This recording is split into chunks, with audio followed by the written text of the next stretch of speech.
Le pénal, c'est ce qu'il ne faut pas faire. Ouais. Les affaires, c'est ce qu'il faudrait faire. Et dans les affaires, il y a celles à ne pas faire. Parce que ça pourrait bien mal se terminer. Pour des tas de raisons. La question qui est posée, c'est que tout ce qui est permis, c'est-à-dire pas interdit, c'est un vieil adage, n'est pas forcément honnête. Un avocat, c'est juste quelqu'un qui est défini aussi par ses clients, plus que par lui-même. Il va aller chercher ou pas. Mais ça doit correspondre à une relation qui est à la fois une relation affective, une relation de confiance, alors il y en a pour tous les goûts. Il y a des gens qui ne vont pas être compatibles avec ma façon de penser. Soit ils ne me comprennent pas et donc ils s'en vont tout seuls, soit ils veulent des choses que je ne fais pas, parce que moi je suis dans les arts martiaux, c'est une de mes éducations. Je suis parti vivre au Japon pour faire que de l'aïkido à un moment de ma vie. Et dans les arts martiaux, on apprend d'abord le respect, pas seulement de l'autre, on apprend le respect de la réalité. Parce qu'il ne s'agit pas d'aller dire n'importe quoi à n'importe qui, et on apprend à pivoter comme il faut, c'est un art. Et le contentieux est un art martial.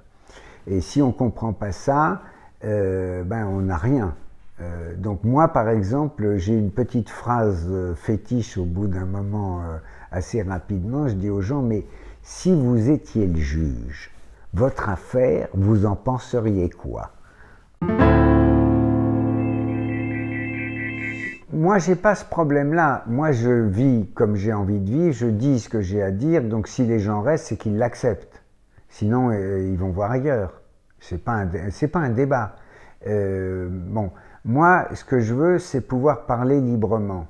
Si je vais voir un juge, je ne vais pas lui mentir.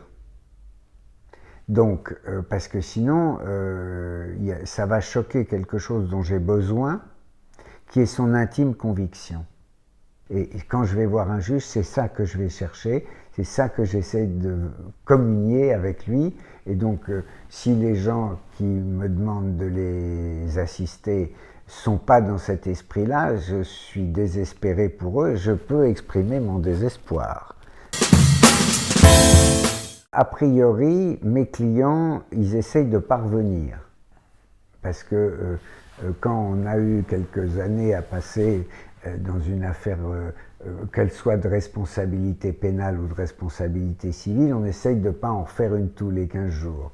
Je vis comme j'ai envie de vivre, je dis ce que j'ai à dire, donc si les gens restent, c'est qu'ils l'acceptent.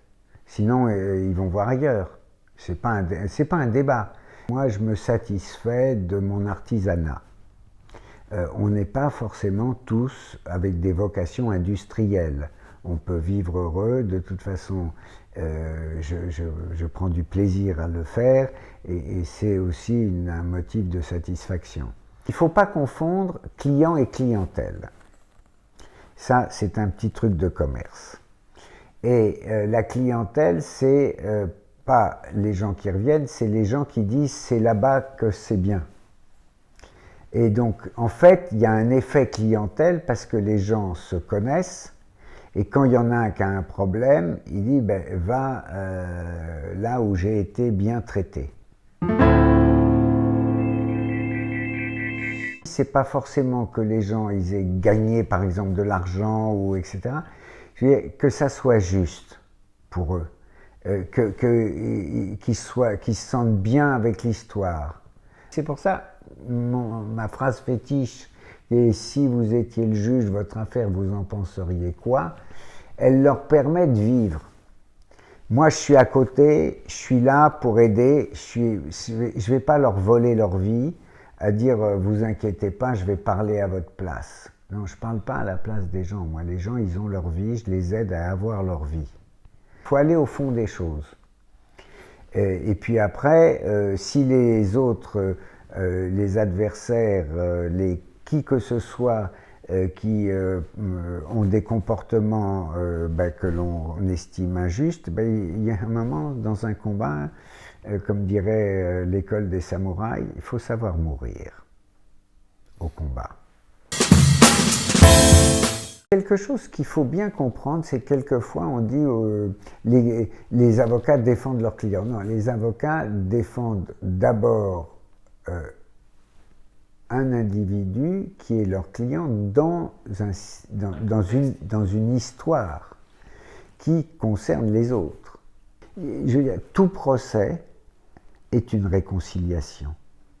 Et il faut ramener les choses. C'est pour ça que je parle souvent dans le thème d'aïkido, puisque ça veut dire rejoindre les énergies dans la même voie, dans la même direction. Et le travail là, c'est de ramener les choses dans la rivière commune.